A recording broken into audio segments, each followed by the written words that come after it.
Hello, and welcome to the first episode of the Fading Echo podcast. My name is Jasmine Bhullar. I am the writer for this wonderful game. We're going to go around and introduce the rest of the wonderful people gathered here today. Amazing. You're a professional in a way that I'm not. Hello, I'm Samantha Béart. I will be playing 1 in Fading Echo. You might know me as Karlach in Baldur's Gate 3. You might not. It's all cool. Come in. The water's really warm. Oh, that's good. I like that. Well, your turn, Esther.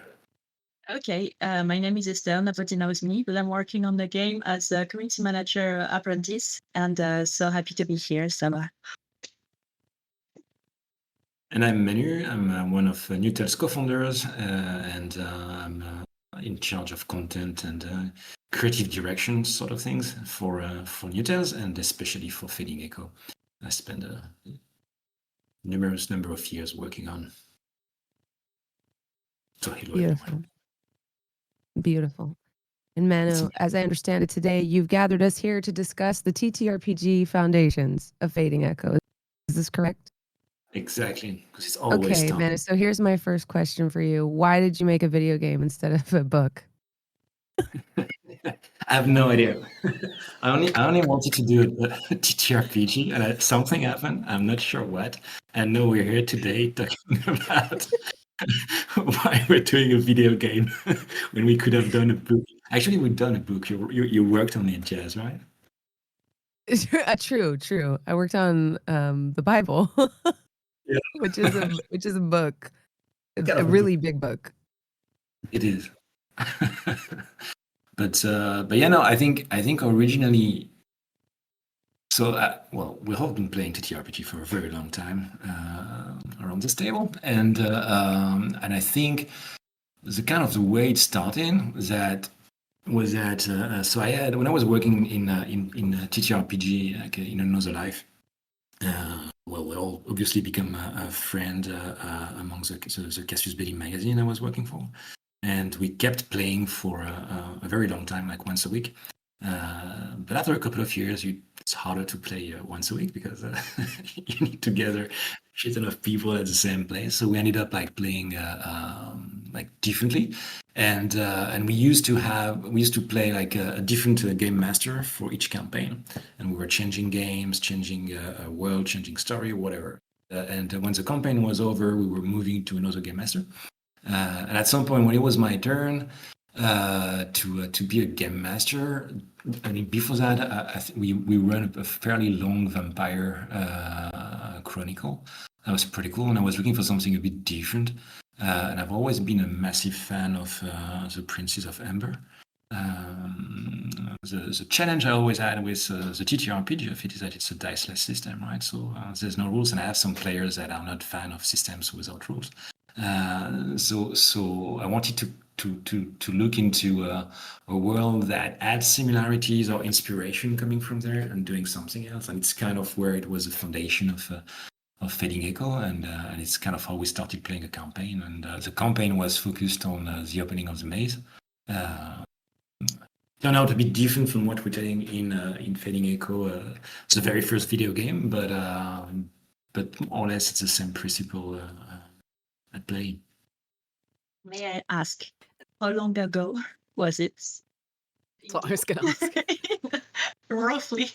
It was roughly, I think the first campaign was roughly 8 years ago, something like that. And we had a table, we had three tables, in France, 2 tables in the US, where we played the same campaign. And usually it was different characters, but they were all like pre-made characters. And I think you probably find a bit of maybe not each of those characters in the game, in the video game, but some of them, like one's mother, is very much one of the characters that was kind of a pillar to all the campaign we played.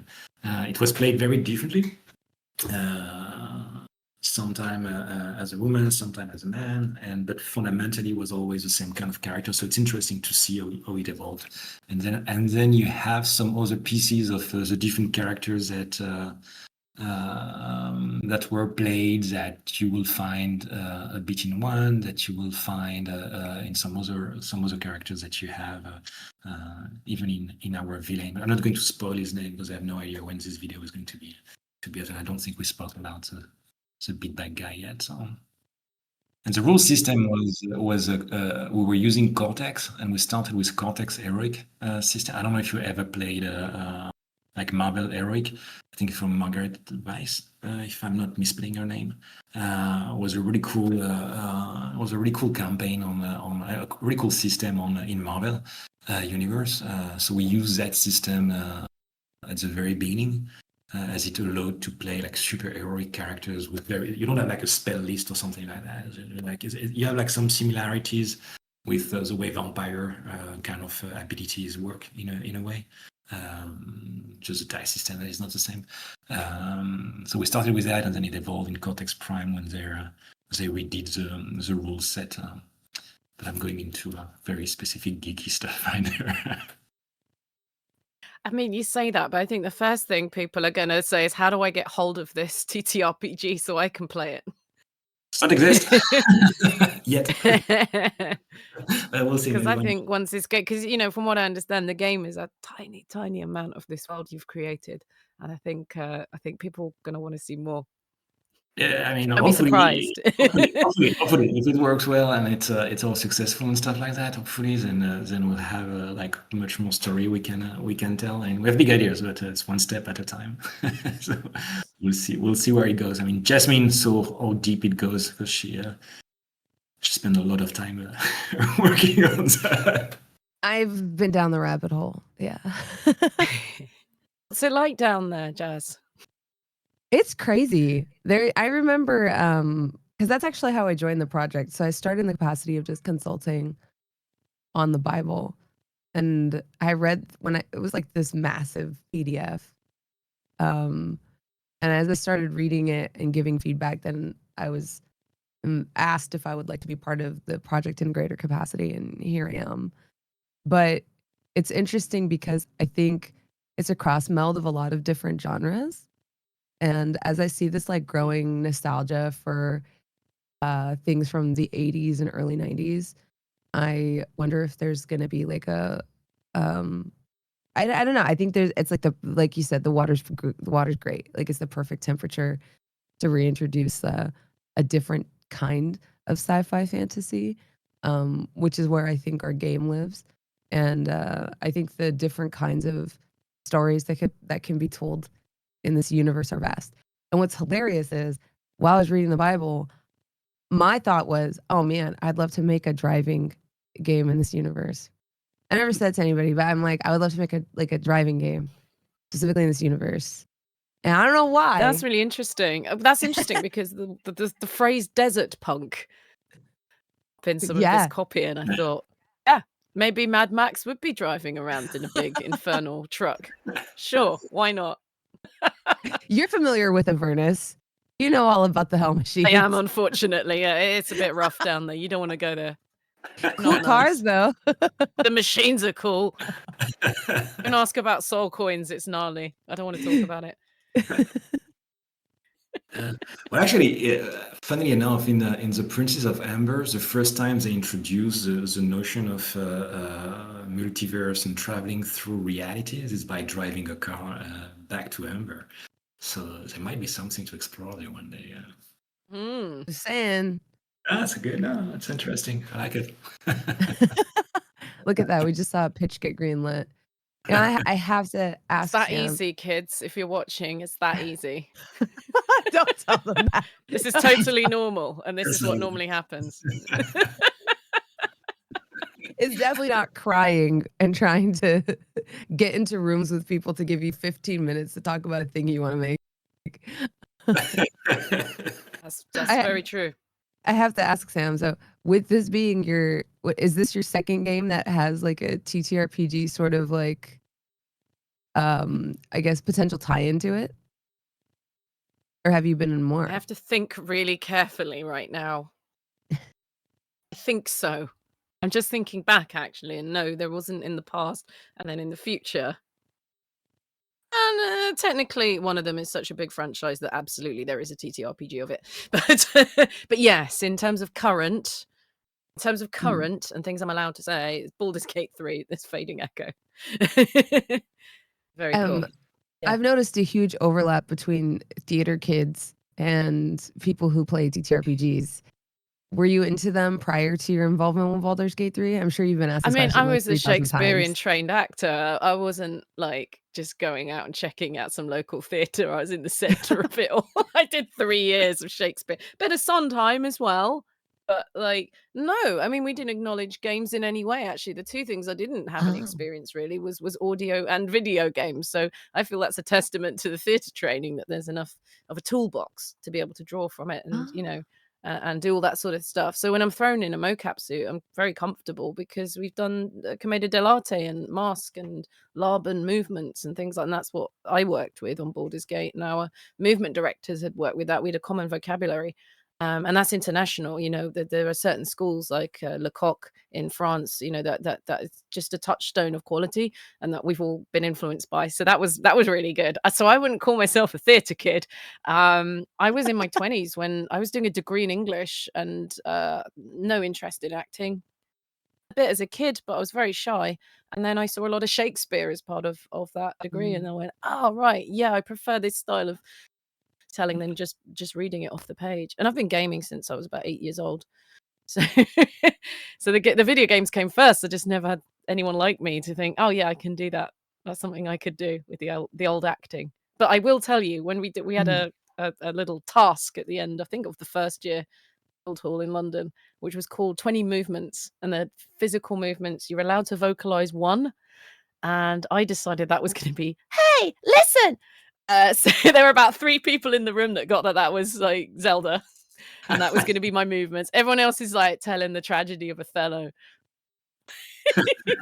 or like maybe some Chekhov or something, some movements. Good luck. I was just like in around Hyrule with a really annoying fairy, and that was my story. So that goes back. You know, I had an interest in storytelling through video games for a long time back. Especially when you give me that freedom, I'm absolutely gonna troll. That's just a thing I do. Oh my gosh. It's like, okay, so you're like a real thespian. Yes, actually. Yes, I am.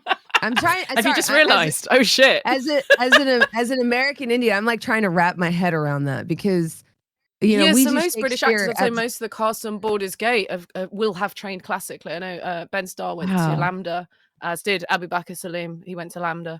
And there's a few of us, obviously among the Baldur's Gate cast, that have, because that's what we do. We train in theatre, and then we do all these other things. And film and TV, it's just a matter of the point of concentration. You know, it's obviously you've got to bring it in really small, but the acting's still the same.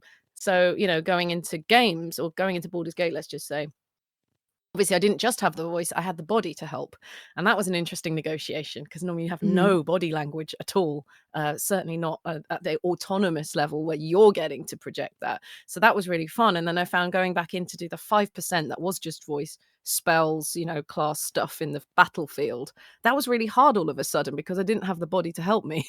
So it was this real adjustment. And I've done, you know, I've been doing just kind of voice for video games for so long, I kind of forgot how all that plugged in together, and it was really interesting. I remember just having to stand like Karlach to be able to do that. I couldn't just sit neutrally and just give that. It was a physical thing. But yeah, every game is completely different and requires different things. You know, we did all of Hobbs Barrow, I did sitting down, and most games I'll stand up for the energy of it, and it just is what it requires. And I will pull on all sorts of weird techniques. Sometimes it's a color, sometimes it's a shape. You know, sometimes I work outside in, sometimes I work inside out. But I feel I'm now compromising this podcast about talking about classical acting, so I will step back. But yeah, there's lots of weird and wonderful things going through my head when I play characters.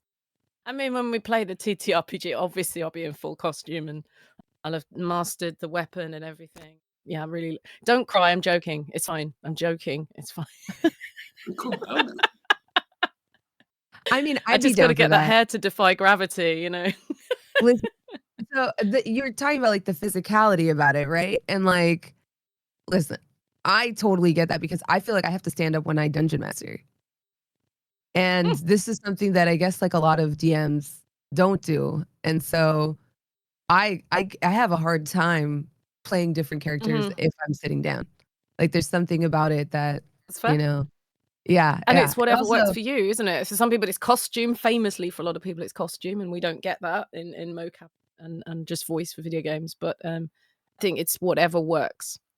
the physicality is That's definitely brilliant. a part of it. I was going to say, Anne showed me the animation the other day, and that's so helpful before I go in record, just to see how she moves, and that she's so much more anime style than I thought, because that will bring a heightenedness to the performance, and it won't take us 20 minutes for me to discover that in the room when we're in the studio. I now know that, and I can internalize that, and that's just great for that to just percolate in my head for a while. Yeah, Sorry, she's I like all cut you off. elbows and knees. No, you're fine. I know we're on a delay with Discord. Yeah, it's funny too, because like I was sort of a theater kid. The first thing I ever wrote was a play for the school like stage. Yeah, I had no interest in being on stage, but I had every interest in like making stuff. So I was definitely like into set design, into writing plays, into like begging people to then go and do those plays, which I've found is a very different approach. But even now, like I enjoy playing Dungeons and Dragons on a stage more than I do in a studio, because to me that feels so natural to have a live audience. I'm like, yes, this feels natural. Like playing to a camera And is difficult. yeah, and when I got to play like official BG3 D&D on stage, that felt like coming home. It's very easy to relate to audience rather than finding my camera. And you know, so even now, I think if I went to, in fact, we only did that the once with the High Rollers. Yeah, if it were to happen again, where we all went into a studio, I find that a little bit more of a challenge, because I'm not used to that, actually, to mugging off the audience for approval. So I have a question for you. How did you start? It was the first time you played a TTRPG. How did you discover TTRPG? Me? For who? Both of you. I'm interested My to answer's super short. I can get it out of the way if you want. I started playing 2019, so not 2012. 2019, I played D&D for the first time, and that was in central London. There was a meetup every week. There were a lot of first-time DMs. It was very cool. And the idea was anyone can come. The concept is you are a mercenary. You've gone to the tavern. You've been picked for a mission. So you don't need to play with the same people. You don't need to keep the same character. And it was really, really fun to experiment. So I played, because it's a video gamer first, I played a barbarian, Dragonborn, who's very stupid, knew how to hit things and would, you know, improvise, but no spell slots for me. And then my second character was with friends, and that was a regretful tiefling warlock. So it's about as much magic at that point as I wanted to do. And then we were into 2020, and we were playing online. And then this little Baldur's Gate 3 came along, and I didn't have time to play that game anymore, and I couldn't tell them either. So yeah, it's been a while. Since then, I've done the Games of Wizards, and I did a 20-sided tavern, and I've played Call of Cthulhu, and that's all very public. I've not played a private game in years. So that's my quick answer. Change that. Go for it, Jazz. We gotta change that. We gotta get a private game in, a home game. Let's see. I started with I guess like I was in college, because I did most of my education in India. So TTRPGs haven't, like, there's some pockets of hobby there, but there's not a lot of game stores, so you don't see a lot of that there.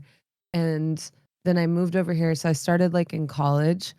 And full disclosure, the first time I played 3.5 edition, I loved the game, but then I went and sat down with a group of people and I hated it. I did not like those people. I did not like that game. It was like 5 guys and they were not nice. And it like really upset me. And I had spent all this time making this like character who was basically Catwoman, except instead of being resuscitated by cats, she was resuscitated by plague rats. And so she was like this cancer mage. I know, it's crazy. She was like a plague mage, I think, or cancer mage from the Book of Vile Darkness. And it was like her whole thing was like summoning plague rats and stuff like that. I was very edgy when I was like 18, Sounds right? fun. I want to meet her.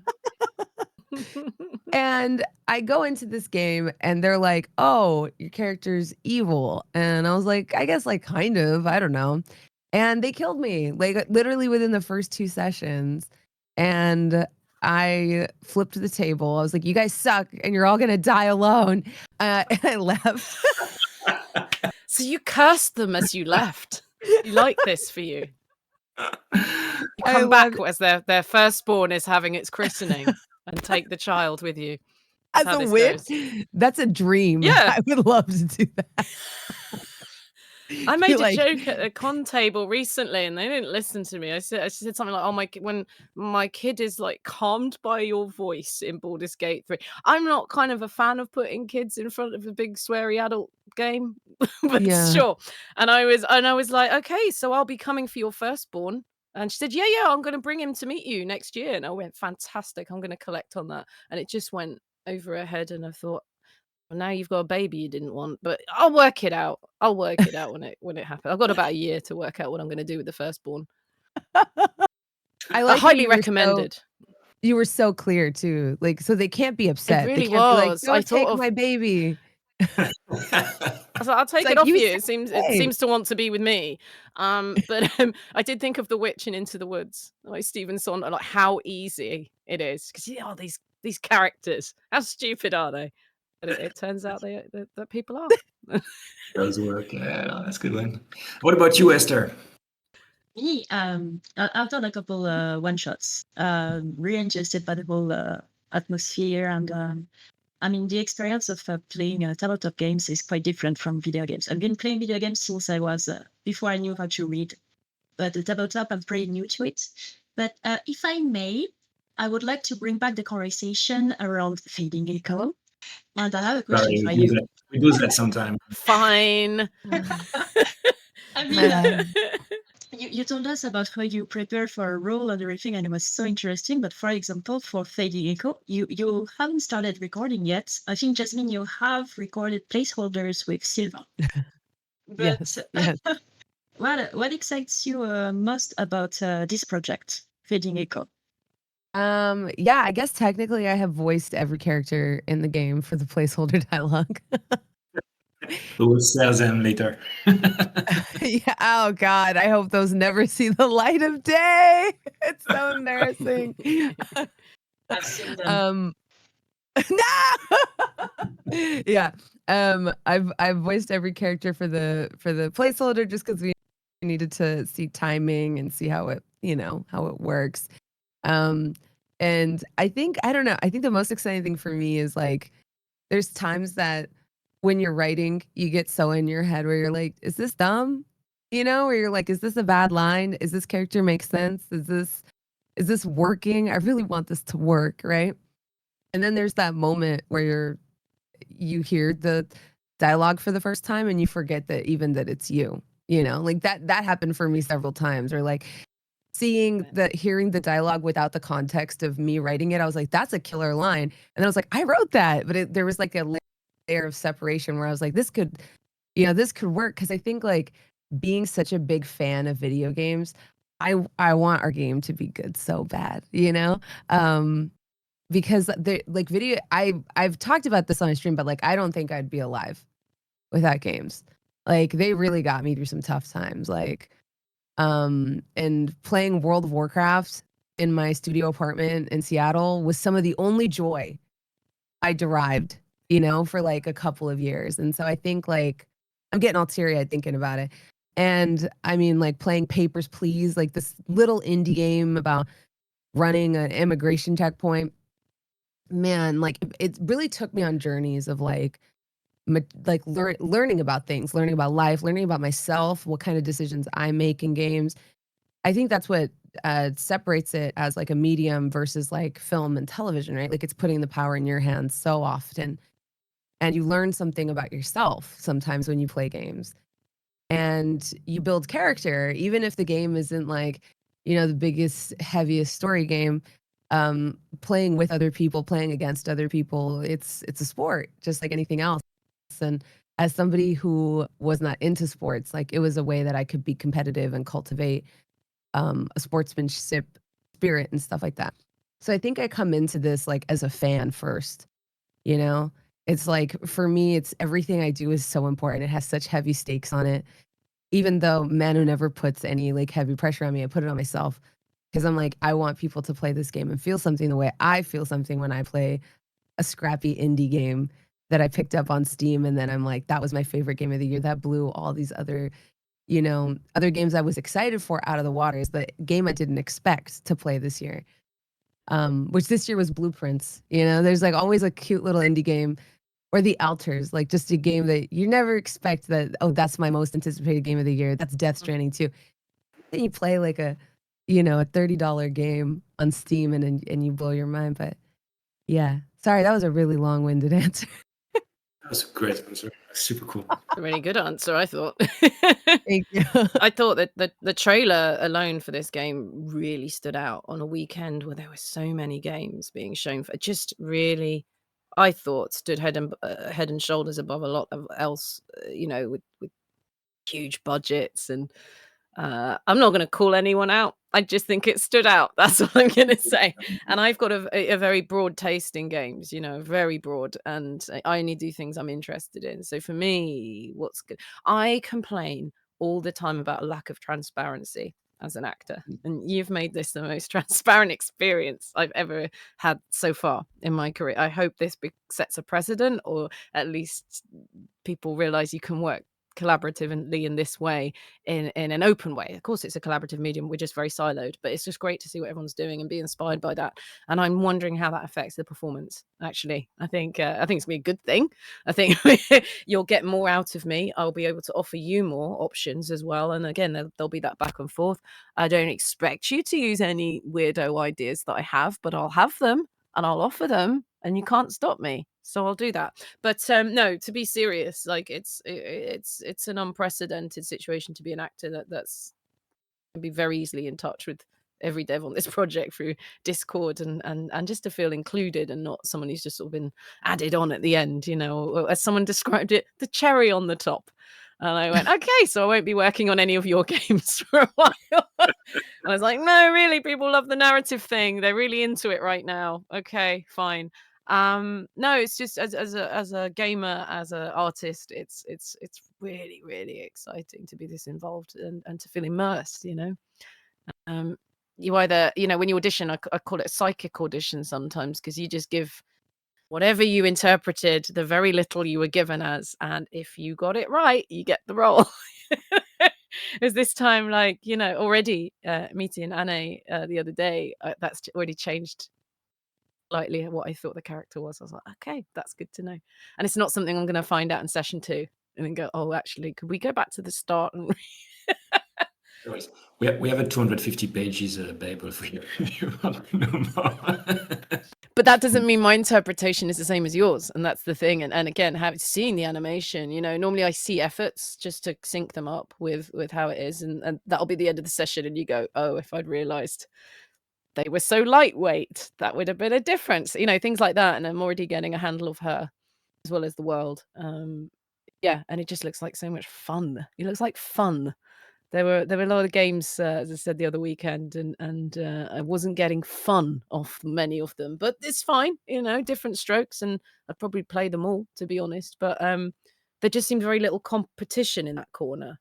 Actually, I just there was just very few games so bright, colourful, family friendly, sort of titles, and it's wow, it's got such a distinctive look, because that's really what we saw, right? We didn't have fully voice gameplay or cinematic or anything. It was showing you all the different bits, and it was so striking.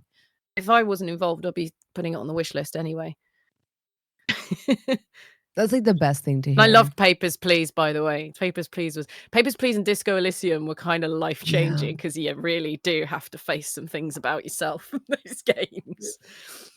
Some things you don't like, Nope. A very safe place to to explore them, and it's something I've looked into as well, because a tool of therapy is role play, and we've just been talking about role-playing games, and you can engage as much or as little as you like. You can bring as much as your real life in. I wouldn't recommend it maybe if you're not an actor and you haven't been trained in how to separate all those things out, but it's a safe place to discover things about yourself. And these things can be, of course, very joyful as well. Yeah. Yeah. It's an interesting way to connect with people. Man, I know you told us like how Fading Echo started as a TTRPG, but when did you start? You strike me as like I've been bothering people on the playground to play pen and paper games with me since I was 5. Let me know if I'm wrong. You're wrong. I was 9, but so, but actually, I'm listening to what you were saying. Funnily enough, the reason why I started playing TTRPG is a weird story. So an aunt of mine was kind of a tradition, I guess, in my on my mother's side, the mother's side of my family, where they were going to India at some point for a trip, and so one of my aunts came back from India and with a cricket bat, Yeah, and yeah. and during summer she was doing summer camp with young kids, and she took the cricket bat to play stuff with. I hope it was to play with games with the young. To beat them. I don't know, yeah, but basically the kids broke it, or she broke it on the kid. I don't know. So she was super sad that she broke the gift from her trip to India, and that's when she offered me as a replacement a Choose Your Own Adventure book. So it's super. I don't know if you remember or if you know Lone Wolf. I guess it's Lone Wolf in English. I'm not totally sure, but it's basically Choose Your Own Adventure book where you read like a paragraph and you have a number. Yeah, okay.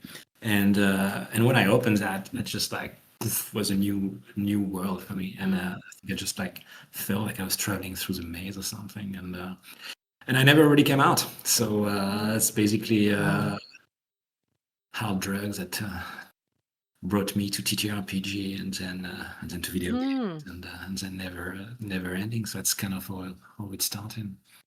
And then we had, but back then it was the 90s when I really. So it was end of the 80s, and I think the first game we had. So there was like a homemade game system in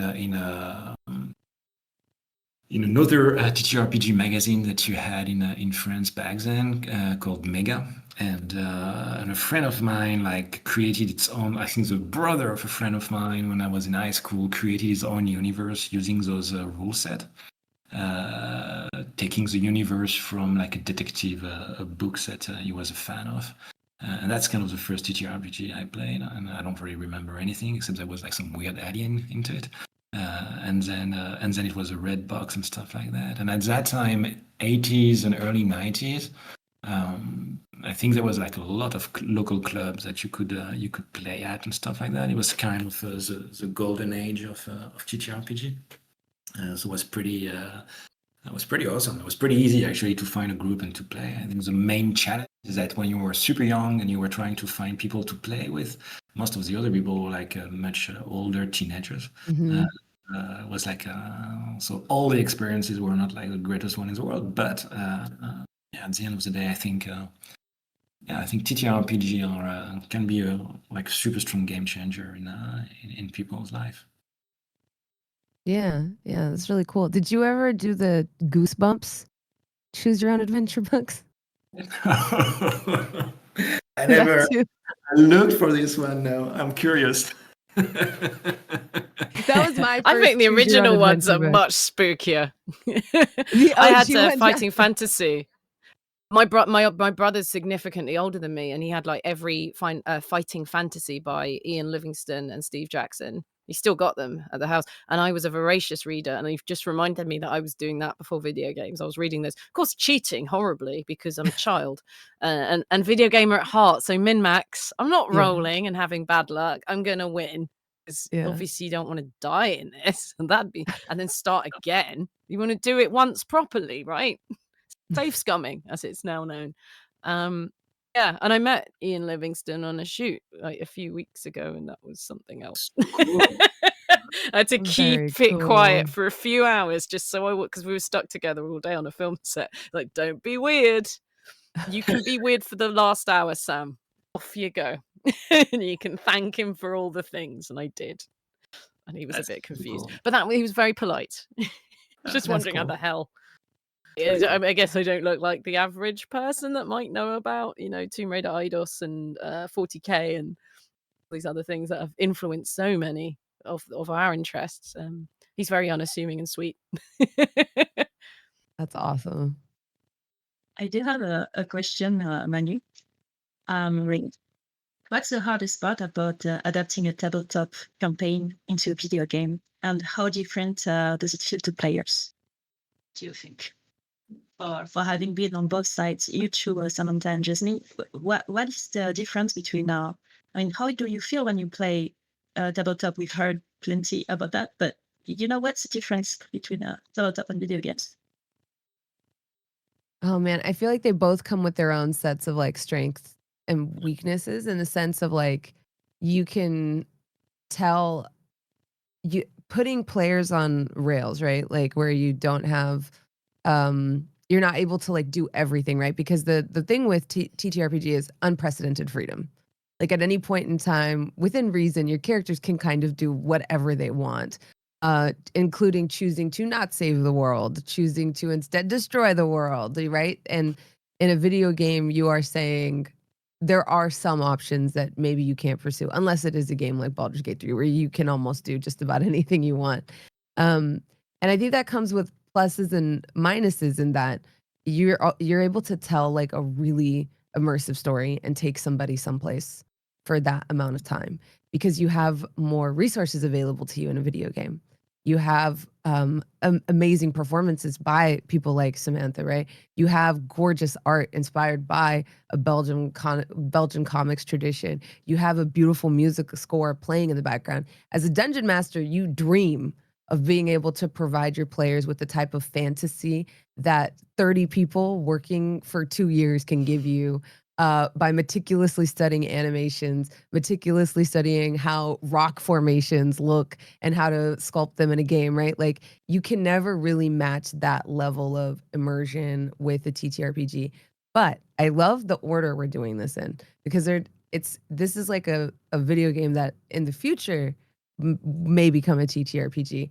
And I think that pipeline makes more sense to me, because as a gamer, that's usually what I start doing, is introducing myself or imagining myself in that world, imagining what kind of stories I would tell in that world. And I love that like our video game is almost like a springboard, right? Like it's like, hey, here's a starting point, and now you're naturally going to start thinking, if I was here, what would I do? If I was in this situation, what would I do? And then giving the player the tools to do that. I love that order.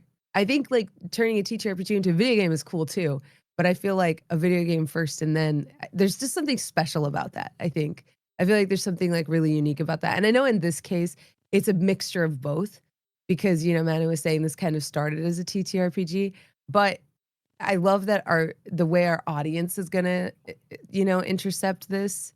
Are we allowed to say that we're hoping to put out a TTRPG? Always hope to put We've out. said it a few times now, haven't we? Oh, okay. I was like, I mean, halfway through the I'm stream of sure Esther consciousness. can edit this. I think we need to test it. Okay. We need to test it privately first, so we need to run a couple of sessions to make sure it works, and then we'll see. Yeah. But I Really think this struck order me is going cool. to something that really struck me going to Gen Con was seeing that every video game or TV show ever is a TTRPG. I didn't know this. I didn't realize. And seeing Mass Effect is one of my favorite games ever, which of course offers you so much upfront in the video games. I feel like this is doing the reverse and giving you just a tiny bit, but going, actually, we do know this world. So that's cool. We're just showing you a little bit. But yeah, Mass Effect is a TTRPG. Wow.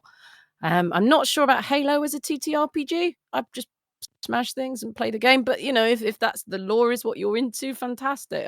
I was kind of blown away. And if it wasn't a TTRPG, it was a card game.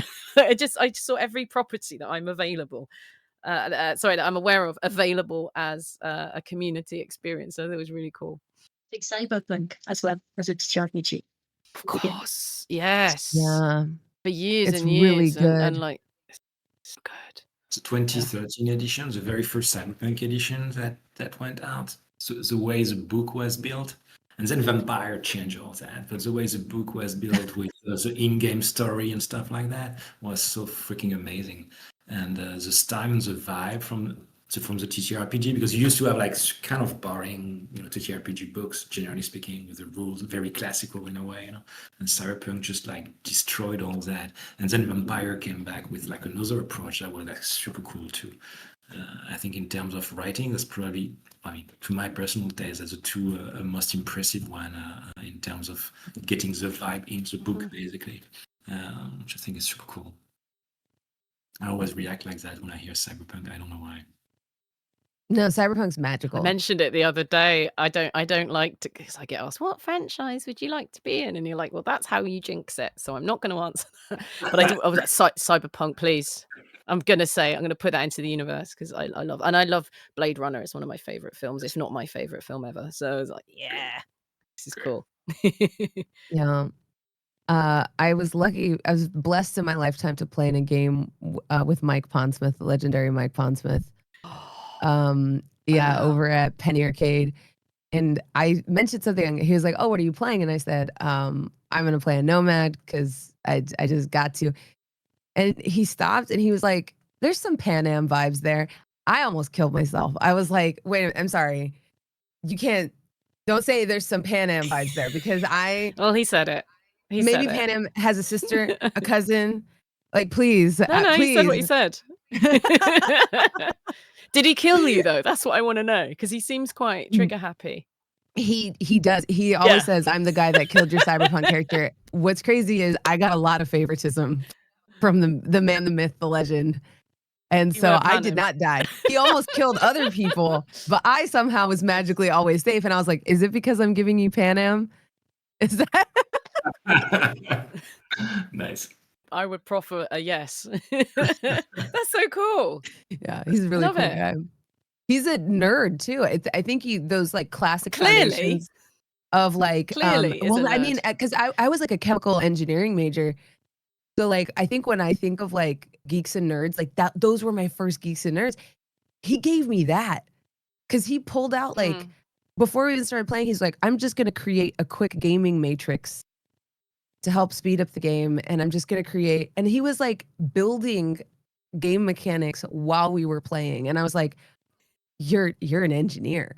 Like you're an engineer that is building games. And I think that's why your games stick with me so much. So I love when like science and math nerds are like, let's make a video game. I'm like, please. You guys are so good at it. I have a question. I'm keeping for calm moments. If players, I mean, it's out there that the great ambition would be to have from a TTRPG to a TTRPG after the game. So if players started playing a TTRPG in the Echoverse, what kind of stories do you hope they tell in that universe? I think any kind of stories they want. I think I think to me it kind of makes sense to kind of start when the maze is reopening, in the sense that it's kind of the story we're going to tell. There's been a lot of stuff coming around that, and I think there's a lot of exciting things. I like stories that start when the world is at war and everything is crumbling. I always find that like a very exciting setup for cool stories, and I think it's cool to play there, but now we have a lot of other. I think we're covering like a large period of time. So at some point there is like cool stuff that you can play during the Cataclysm, stuff you can play like before that. I think that's the cool stuff on TTRPG. You can play pretty much at any time. So I think it's just like pick the story you want to build or you want to tell, and just go for it. Do it, Sam. Do it. Answer. I'm not a writer. I think having worked on it, to be honest, though, having worked on a game where people like to argue that there's one way to play it, I heartily disagree. I think however you played it is the way you played it, and of course it's legit. I'm really looking forward to seeing if it happens. I'm sure they will. There'll be homebrews. People will be doing it anyway, Manu, whether it's official or not. Really excited to see how, because I love artistic responses to things, because I haven't got that bone in my body. So to see from cosplays to fine art to people write music, all of that thing that we inspired in other people, and then it comes back to you, it's just a wonderful circular relationship. So all interpretations I feel are legit. And from what you grasped of the game so far, can you describe your character without spoiling anything, or your first impression? Like, if you could describe one in a few words, 3 words. Let's limit to 3. What would they be? Without having seen a script? Yeah, just what you gather from Wow. the trailer, and just how do you feel that? How do you, I can think of 2. She's fun. She's dynamic. She's adaptable. She really interests me. I'm really excited. Because she's, you're talking about where we are in the world and the state of the world, the crumbling and all of that. And you've got someone who's just is happy to be there and fits in and is about to find out what's going on. But until then, it seems as a very charmed life. And you, Jasmine, you have a clearer grasp of your character. Yeah. Just 3 words. You have to limit yourself to 3 words. You only get 3 words. 3 words. Oh man. Okay, I'll say a phrase, and it's just tough times make tough people. Yeah, that's what I think when I think of the character I play. Just that, like, tough times make tough people. Cool. Sometimes great people, but usually just tough people. Tough people. Yeah.